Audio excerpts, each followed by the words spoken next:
जय हिंद दोस्तों, mission defence academy में आपका स्वागत है।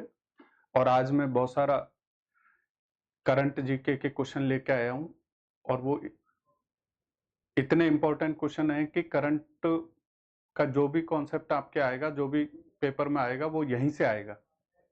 बड़ी मेहनत के बाद में लगभग मैंने 60 क्वेश्चन आज करंट के तैयार किए हैं और वो बहुत ही ज़्यादा मोस्ट और इम्पोर्टेंट हैं, तो आपको उनको ध्यान से पढ़ना है। अच्छा, दूसरी बात एक ये और है कि आज मैंने 4 विकल्प नहीं दिए और उनके आगे ही मैंने आंसर लिख दिया है। क्यों वो इसलिए लिख दिया है कि ये आपके हर एग्जाम में काम आएंगे और आपको एक एक लाइन का प्रश्न है, इसमें विकल्प या ऑप्शन नहीं है। तो चलो आज शुरू करते हैं दोस्तों। नवीनतम सामान्य ज्ञान। देखो, रूस ने यूक्रेन पर कब आक्रमण किया था? तो ये आपको डेट याद रखनी है, क्योंकि पिछले 24-25 दिन से रूस का यूक्रेन पर आक्रमण चल रहा है और अभी रुकने की कोई संभावना नहीं है। इसलिए यहां से एक प्रश्न बनता है कि भाई रूस ने यूक्रेन पर किस दिन आक्रमण किया? तो आपकी 27 फरवरी 2022। नेक्स्ट, वर्तमान में यूक्रेन का राष्ट्रपति कौन है? अब ये इसलिए ज्यादा इंपॉर्टेंट है कि क्योंकि यूक्रेन और रूस के बीच युद्ध हो रहा है, तो यूक्रेन चर्चा में है, रूस भी चर्चा में है। रूस का राष्ट्रपति तो हम सब जानते ही हैं, व्लादिमीर पुतिन। लेकिन अगर आपसे पूछ लिया कि भाई यूक्रेन का राष्ट्रपति कौन है, तो ये है व्लोडोमिर जेलेंस्की। ये वोलोडिमिर जेलेंस्की ये वर्तमान में यूक्रेन का राष्ट्रपति है। इसको भी आपको याद रखना है। यूक्रेन का पहला राष्ट्रपति कौन था, ऐसा भी पूछ सकते हैं कि जब एट प्रेजेंट कौन था ये पूछ लिया, तो फिर आपको ये भी पूछ सकते हैं कि सबसे पहले यूक्रेन का राष्ट्रपति कौन बना? तो ये हो जाएगा लियोनिड काउचुक। ये सबसे पहले यूक्रेन का राष्ट्रपति बना। विलोडिमिर यानी ये हो गया आपका वोलोडिमिर जेलेंस्की का संबंध किस पार्टी से है? तो पार्टी का भी नाम अगर पूछें तो उन्होंने खुद की एक नई पार्टी बनाई, server of the people.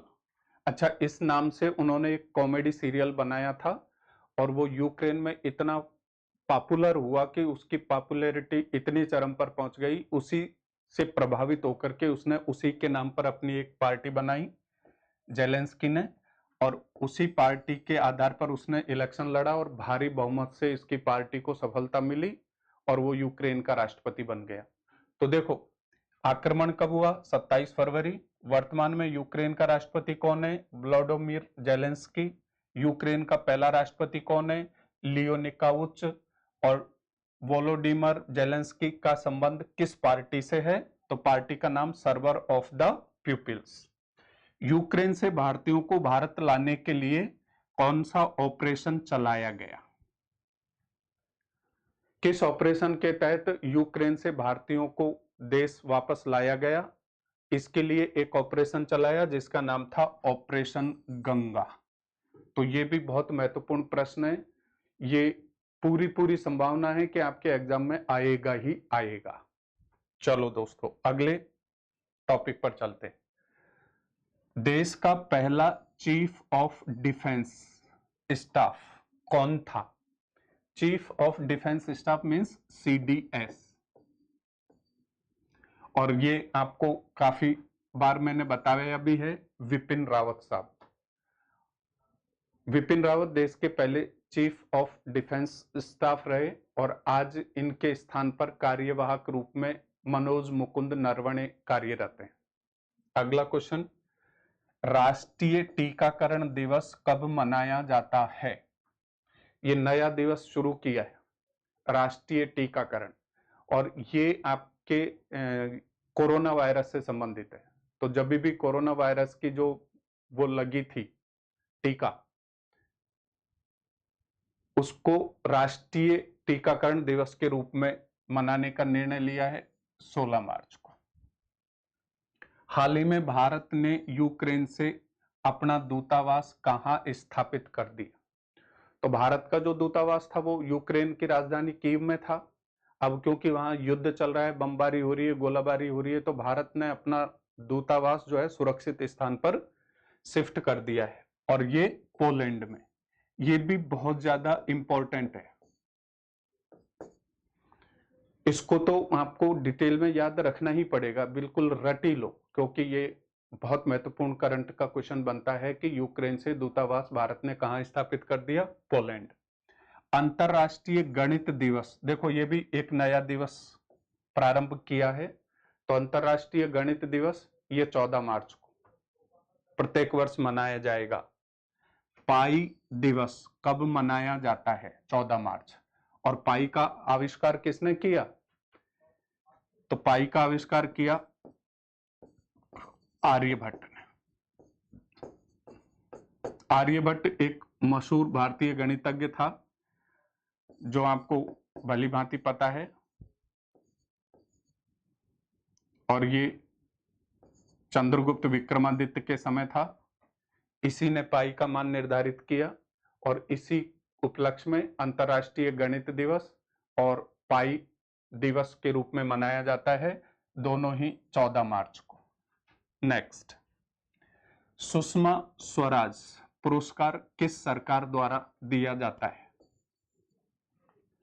Haryana सरकार द्वारा। सुषमा स्वराज जी का लगभग 2 साल पहले निधन हो गया था, और उन्हीं की स्मृति में हरियाणा सरकार ने उन पर एक पुरस्कार प्रारंभ किया है, जिसका नाम है सुषमा स्वराज पुरस्कार। किस सरकार के द्वारा दिया जाता है? हरियाणा सरकार के द्वारा। ऑस्ट्रेलियाई ओपन 2020 किसने जीता? ये राफेल नडाल। ऐसा भी पूछ सकते हैं कि राफेल नडाल का संबंध किससे है? तो टेनिस से, क्योंकि ऑस्ट्रेलियाई ओपन, फ्रेंच ओपन, ये टेनिस से संबंधित गेम्स। राष्ट्रीय बालिका दिवस कब मनाया जाता है? प्रत्येक वर्ष 24 जनवरी को। तो प्रत्येक वर्ष 24 जनवरी को राष्ट्रीय बालिका दिवस मनाया जाता है। आईसीसी 20 महिला टीम ऑफ द ईयर किसे चुना गया? यह है स्मृति मंधाना।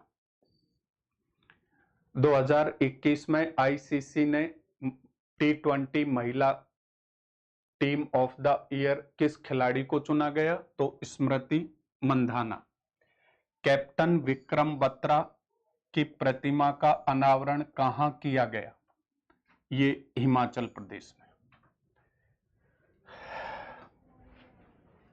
किस देश ने भारत से ब्रह्मोस क्रूज खरीदने का निर्णय लिया? देखो, हम अब तक हथियार विदेशों से खरीदते आ रहे थे। एक नया बदलाव इस दौरान ये आया कि भारत अपने हथियार दूसरे देशों को बेचना शुरू कर दिया है, और उसमें शुरुआत हुई ब्रह्मोस से। ब्रह्मोस मिसाइल ये फिलीपींस को बेचेगा, यानी किसी भी विदेशी देश को पहली बार हथियार सप्लाई कर रहा है या हथियार बेच रहा है, और वो भी ब्रह्मोस क्रूज, तो ये आ जाएगा आपका फिलीपींस। 12 जनवरी 2012 को भारत ने किस सुपरसोनिक क्रूज मिसाइल का सफल परीक्षण किया? ब्रह्मोस। पाकिस्तान के सुप्रीम कोर्ट की पहली महिला जज, यानी पहली बार पाकिस्तान में कोई महिला जज बनी है, पाकिस्तान के इतिहास में पहली महिला जज, तो वो है Ayesha Malik. Under 19 Asia cricket cup किस देश ने जीता? ये 2021 में 22 में हुआ था, 2021 का हुआ, 22 में हो गया, शुरू हुआ था, और ये अभी कुछ ही दिनों पहले under 19 Asia cricket cup Bharat ने जीता था, और ये श्रीलंका को पराजित करके, श्रीलंका को पराजित करके। ये भी ध्यान रहे, विजेता तो भारत रहा, लेकिन आपसे ऐसे भी पूछ सकते हैं कि Asia under 19 Asia cricket cup का उप विजेता कौन रहा? तो श्रीलंका इसका उप विजेता। अच्छा, एक चीज ये इंपॉर्टेंट और है कि भारत ने अब तक अंडर 19 एशिया क्रिकेट कप कितने बार जीता? तो ये 8 बार। इसे भी आपको याद रखना है। अगला क्वेश्चन, रेणुकाजी बांध परियोजना किस राज्य की है? एक नया बांध बनाया जा रहा है, बांध परियोजना, और उसका नाम है रेणुकाजी बांध परियोजना, और ये हिमाचल प्रदेश। ऐसे भी पूछ सकते हैं कि हाल ही में हिमाचल प्रदेश में कौन सी बांध परियोजना बनाई गई है? रेणुकाजी बांध परियोजना। या ऐसा भी पूछ सकते हैं कि रेणुकाजी बांध परियोजना कहाँ है? तो हिमाचल प्रदेश में। बक्सा टाइगर रिजर्व भारत के किस राज्य में है? ये भी बेहद इंपॉर्टेंट है, और ये पश्चिमी बंगाल। टाइगर प्रोजेक्ट, बक्सा टाइगर रिजर्व। भूटान का सर्वोच्च नागरिक सम्मान पुरस्कार किसे दिया गया? तो ये भारत के प्रधानमंत्री नरेंद्र मोदी जी को दिया गया है। भूटान सरकार का ये सर्वोच्च नागरिक पुरस्कार है, और हाल ही में नरेंद्र मोदी को इस पुरस्कार से नवाजा गया है। स्टैचू ऑफ इक्विलिटी क्या है? तो ये संत रामानुजाचार्य की प्रतिमा है। जैसे सरदार वल्लभ भाई पटेल की जो मूर्ति है उसको स्टैचू ऑफ यूनिटी कहा गया है, ठीक इसी तरह से उसी तर्ज पर एक भारत में स्टैचू ऑफ इक्विलिटी मूर्ति बनाई गई है जो संत रामानुजाचार्य की है, और ये आंध्र प्रदेश में बनाई गई है। और ये नीचे आपका क्वेश्चन कि भारत की सबसे ऊंची बैठी मुद्रा में मूर्ति, तो ये भी रामानुजाचार्य की। भारत की सबसे खड़ी मुद्रा में पूरे वर्ल्ड की सबसे ऊंची मूर्ति तो सरदार वल्लभ भाई पटेल की है, लेकिन अगर बैठी हुई मुद्रा में सबसे ऊंची मूर्ति भारत की है तो वो है रामानुजाचार्य। रामानुजाचार्य की मूर्ति की ऊंचाई कुल कितनी है? तो ये है दोस्तों 216 फीट, और ये आंध्र प्रदेश में बनाई गई है। नेक्स्ट, स्टैचू ऑफ इक्विलिटी मूर्ति कहां स्थित है? हैदराबाद। स्थान अगर पूछ ले तो हैदराबाद। अगला क्वेश्चन, वर्ष 2019 में भारत रत्न किन्हें दिया गया? तो ये प्रणब मुखर्जी एवं भूपेन हजारिका, इन दोनों को वर्ष 2019 में भारत रत्न दिया गया। अब तक कितने भारतीयों को भारत रत्न दिया जा चुका है? 48। 48 व्यक्तियों को अब तक भारत रत्न पुरस्कार से नवाजा जा चुका है। तो ये भी इंपॉर्टेंट प्रश्न है दोस्तों। वर्ष 2019 का दादा साहब फाल्के पुरस्कार किसे दिया गया? रजनीकांत को। आपको पता है दादा साहब फाल्के पुरस्कार ये भारत में फिल्म जगत का सर्वश्रेष्ठ पुरस्कार है। भारत में फिल्म जगत का सर्वश्रेष्ठ पुरस्कार है। वर्ष 2019 में यह दादा साहब फाल्के पुरस्कार दक्षिण भारत का सुपरस्टार रजनीकांत को दिया गया। वर्ष 2021 के लिए ज्ञानपीठ पुरस्कार किसे दिया गया? तो नीलमणि फूकन। ज्ञानपीठ पुरस्कार हमने पुरस्कारों वाले वीडियो में आपको बता दिया था कि यह भारत का साहित्य का सबसे सर्वोत्तम पुरस्कार है, साहित्य का सर्वोच्च पुरस्कार। ज्ञानपीठ पुरस्कार हाल ही में किसे दिया गया? नीलमणि फूकन को। नेक्स्ट, वर्ष 2022 के लिए 57वां ज्ञानपीठ पुरस्कार किसे दिए जाने की घोषणा की गई है? तो ये हो जाएगा आपका दामोदर माऊ जी। नीलमणि त्रिपाठी को जो दिया गया है वो 2021 का दिया गया है, और 2022 में किसे दिया जाएगा इसकी घोषणा कर दी गई है, और ये दामोदर माउजो इसको दिया जाने वाला है, दिया नहीं है, दिया जाएगा। अगला क्वेश्चन, नाइजीरिया की राजधानी पहले क्या थी? लागोस। नाइजीरिया की राजधानी पहले क्या थी? लागोस, और अब लागोस से राजधानी को कहां शिफ्ट कर दिया? अबुजा। तो अब नाइजीरिया की राजधानी लागोस ना होकर के अबुजा हो गई है। आप इसको याद रखें क्योंकि ये राजधानियां बदल गई हैं। कजाकिस्तान की भी राजधानी पहले अलमाती थी, अब इसे नूर सुल्तान बना दिया गया है। तो ये अपडेट है, राजधानियों से संबंधित आपको पता है प्रश्न आते ही हैं, और इनमें कुछ देश ऐसे हैं जिनकी राजधानी बदल दी गई है, तो मैंने 4-5 क्वेश्चन उस हिसाब से दे दिए हैं। नाइजीरिया की राजधानी लागोस थी, अब अबुजा कर दिए। कजाकिस्तान की राजधानी अलमाती थी, अब इसको नूर सुल्तान कर दिया गया है। ब्राजील की भी राजधानी बदल गई है, अब ब्रासिलिया हो गई है। और म्यांमार जो है इसकी राजधानी अब नेपिडो हो गई है। तो 4 देशों की राजधानी बदल गई है, ब्राजील की ब्रासिलिया और म्यांमार की राजधानी अब नेपिडो। पहले रंगून थी म्यांमार की। नाटो संगठन की स्थापना कब हुई? देखो ये बहुत चर्चा में रहा, नाटो संगठन की स्थापना कब हुई, ये बेहद चर्चा में रहा, इसको आपको याद रखना है। और ये 4 अप्रैल 1949 नाटो की स्थापना कब हुई? 4 अप्रैल 1949 को।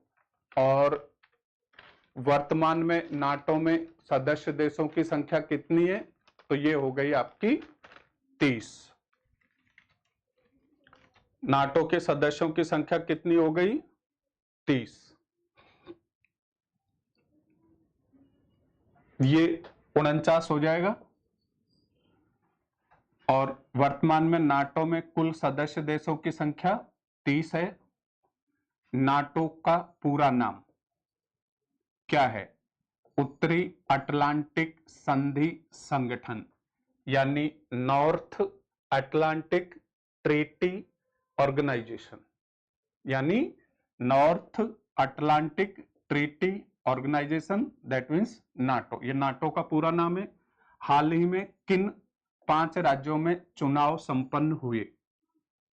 अभी कुछ दिन पहले ही 10 तारीख को काउंटिंग हुई, तो 5 राज्यों में इलेक्शन हुए, जिसमें उत्तर प्रदेश, पंजाब, उत्तराखंड, गोवा और मणिपुर।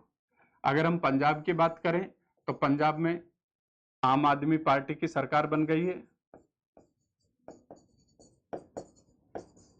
भगवंत मान यहाँ का मुख्यमंत्री बन गया है, इसको याद रखेंगे।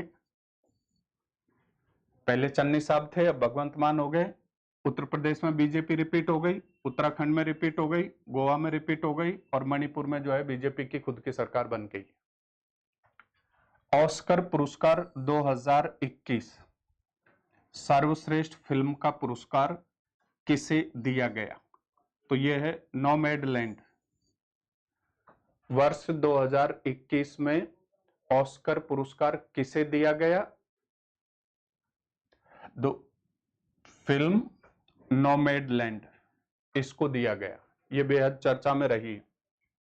नेक्स्ट, अब देखो प्रथम भारतीय कौन था जिसे ऑस्कर पुरस्कार दिया गया?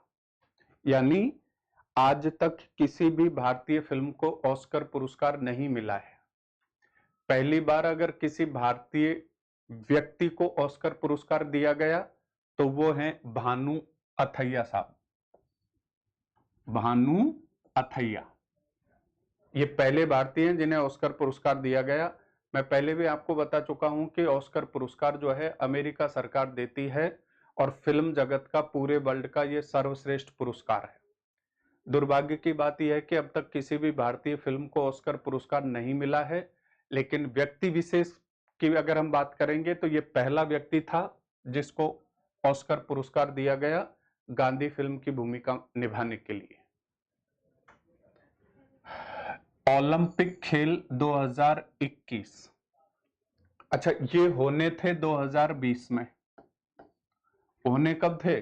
2020 में, लेकिन कोरोना की वजह से ये 2020 में नहीं हो पाए, 2021 में किए। तो इसमें आपको कंफ्यूज नहीं होना है। अगर आपसे पूछ लें कि हाल ही में ओलंपिक खेलों का आयोजन कौन से सन में किया गया, तो हम 2021 ही लिखेंगे, लेकिन वो बेसिकली 2020 के हैं, और ये जापान की राजधानी टोक्यो। तो टोक्यो में ओलंपिक खेलों का आयोजन किया गया। नीरज चोपड़ा ओलंपिक में स्वर्ण पदक जीतने वाला। तो 2021 में जो टोक्यो में ओलंपिक खेलों का आयोजन हुआ उसमें स्वर्ण पदक जीतने वाला पहला खिलाड़ी कौन था? तो ये था आपका नीरज चोपड़ा। अब नीरज चोपड़ा का संबंध किससे था? जैवलिन थ्रो या आप भाला फेंक भी कह सकते हो। क्वेश्चन ऐसे भी आ सकता है कि भाई नीरज चोपड़ा ने जो है किसमें स्वर्ण पदक जीता ओलंपिक में? तो भाला फेंक या जैवलिन थ्रो। और नीरज चोपड़ा ने कितनी दूरी तक का भाला फेंका? तो 87.58 मीटर। 33वां ओलंपिक खेलों का आयोजन कहां होगा? तो ये जो खेल हुए टोक्यो में, ये था 32वां ओलंपिक खेल। अब 33वें ओलंपिक खेलों का आयोजन कहां होगा? तो ये फ्रांस की राजधानी पेरिस। और कब आयोजित होगा? तो देखो ये 2020 में हुआ, तो ये 2024 में, क्योंकि आपको पता है कि ओलंपिक खेलों का आयोजन प्रत्येक 4 साल में होता है। तो 2024 में 33वां ओलंपिक खेल पेरिस में होंगे। ओलंपिक खेल 2021 में किस देश का सर्वोच्च स्थान रहा? यानी पदक तालिका में कौन सा देश सर्वोच्च स्थान पर रहा? तो उसमें आ जाएगा आपका अमेरिका। अमेरिका फर्स्ट में रहा। नेक्स्ट, ओलंपिक खेलों में भारत का स्थान कौन सा रहा? पदक तालिका में ओलंपिक खेलों में भारत कौन से स्थान पर रहा? यह हो जाएगा आपका 7वें स्थान पर। कौन से स्थान पर रहा? 7वें स्थान पर। और भारत ने कितने पदक जीते? तो 1 गोल्ड जो नीरज चोपड़ा ने जीता, 2 रजत और 4 कांस्य सिल्वर। ये 1 गोल्ड हो गया, 2 सिल्वर हो गया और 3 आपका 4 ब्रॉन्ज या कांस्य पदक। कुल मिलाकर के 7 पदक, जो ओलंपिक खेलों में भारत का अब तक का सर्वश्रेष्ठ प्रदर्शन है। इससे पहले भारत 6 पदक जीत पाया था, इस बार 7 पदक जीते हैं, तो यह सर्वश्रेष्ठ प्रदर्शन। ओलंपिक खेलों में पहली बार महिला तलवारबाज, यानी पहली बार भारत ने तलवारबाजी में भी अपना प्रदर्शन किया। और पहली भारतीय महिला जिसने तलवारबाजी में हिस्सा लिया तो वो थी भवानी पटेल। अब देखो क्वेश्चन आपको किसी भी तरीके से आ सकता है कि भवानी पटेल का संबंध किससे है? तलवारबाजी से। ओलंपिक खेलों में पहली बार भारत ने किस में अपनी दावेदारी निभाई? तो तलवारबाजी। और तलवारबाजी में भवानी पटेल। वर्तमान में भारत का रेल मंत्री कौन है? पहले पीयूष गोयल था, लेकिन पीयूष गोयल को हटा करके और अब अश्विनी वैष्णव को रेल मंत्री बना दिया गया है। वर्तमान में यह भारत का रेल मंत्री है। इसे भी याद रखना है, क्योंकि पुरानी उनमें पढ़ोगे तो आपको यही मिलेगा, लेकिन उसको अपडेट करना है। भारत के वर्तमान खेल मंत्री अनुराग ठाकुर। इसके पास 2 विभाग हैं, एक राज्य वित्त मंत्रालय, वित्त मंत्री निर्मला सीतारमण है, राज्य वित्त मंत्री अनुराग ठाकुर, और उन्हें खेल मंत्री का भी जिम्मेदारी सौंप दी गई है। बीसीसीआई का वर्तमान अध्यक्ष कौन है? सौरव गांगुली। भारतीय क्रिकेट काउंसिल ऑफ इंडिया, भारतीय क्रिकेट बोर्ड का वर्तमान में अध्यक्ष कौन है? सौरव गांगुली। अच्छा, पहले भारतीय क्रिकेट टीम का कैप्टन विराट कोहली था, यह भी बदल गया है। तो विराट कोहली अब क्रिकेट टीम के कैप्टन नहीं है। तीनों ही फॉर्मेटों से उसने इस्तीफा दे दिया है। अब तीनों ही फॉर्मेट में यह आपका आ जाएगा रोहित शर्मा। तो भारतीय क्रिकेट टीम का वर्तमान में कैप्टन कौन है? रोहित शर्मा। नेक्स्ट, आईसीसी इतिहास में वर्ल्ड कप में सर्वाधिक विकेट लेने वाली महिला, आईसीसी इतिहास में महिला वर्ल्ड कप में सर्वाधिक विकेट, ये हो गया आपका महिला वर्ल्ड कप सर्वाधिक विकेट लेने वाली महिला, ये हो गई झूलन गोस्वामी। ऐसे भी पूछ सकते हैं कि भाई झूलन गोस्वामी का संबंध किससे है, तो झूलन गोस्वामी का संबंध क्रिकेट से, और आईसीसी महिला वर्ल्ड कप में सर्वाधिक विकेट लेने का रिकॉर्ड इसके नाम। इसी तरह से आपसे पूछ सकते हैं कि भाई महिला क्रिकेट टीम की कप्तान कौन है, तो ये हो गया मिथाली राज।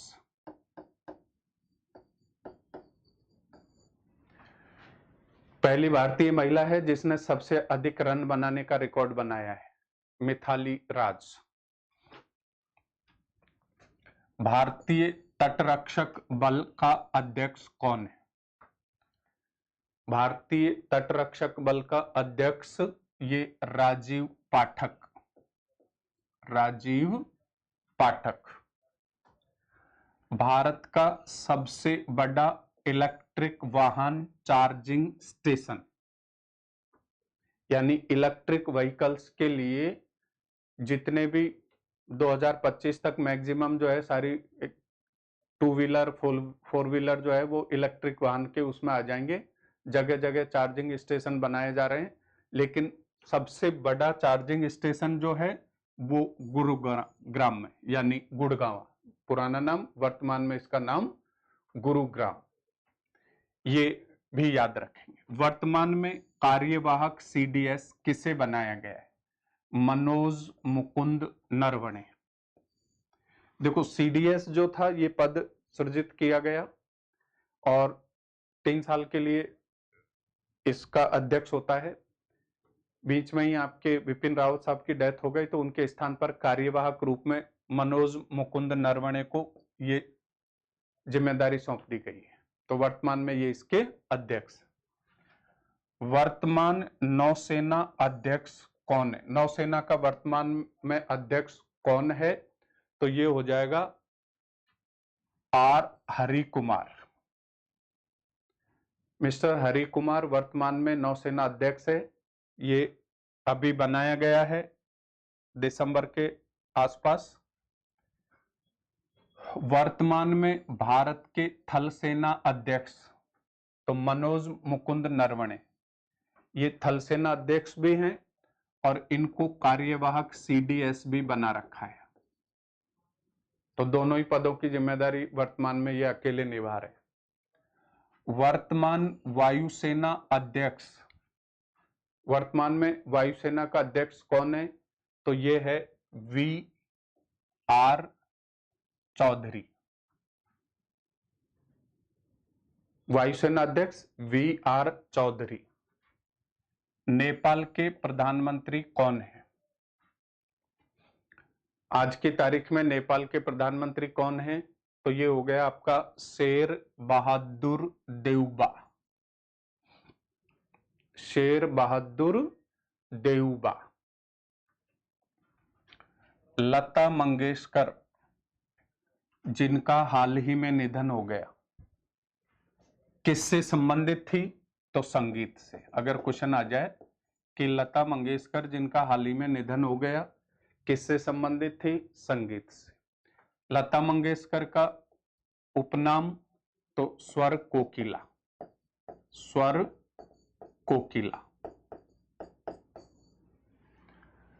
इनको भारत रत्न कब दिया गया? तो इनको भारत रत्न दिया गया 2001 में। लता मंगेशकर को भारत रत्न कब दिया गया? 2001 में। इसमें थोड़ा सा मिसप्रिंट हो गया है, वो मैंने अभी ठीक कर दिया है, उसको आप ठीक से पढ़ लें। और इसके बाद कर्नाटक के राज्यपाल वर्तमान में कौन है? तो ये है थावरचंद गहलोत। इनको बदल दिया गया है, थावरचंद गहलोत। अब इसके अलावा और भी करंट जीके के जो प्रश्न हैं टाइम टू टाइम मैं आपको अपलोड करता रहूंगा।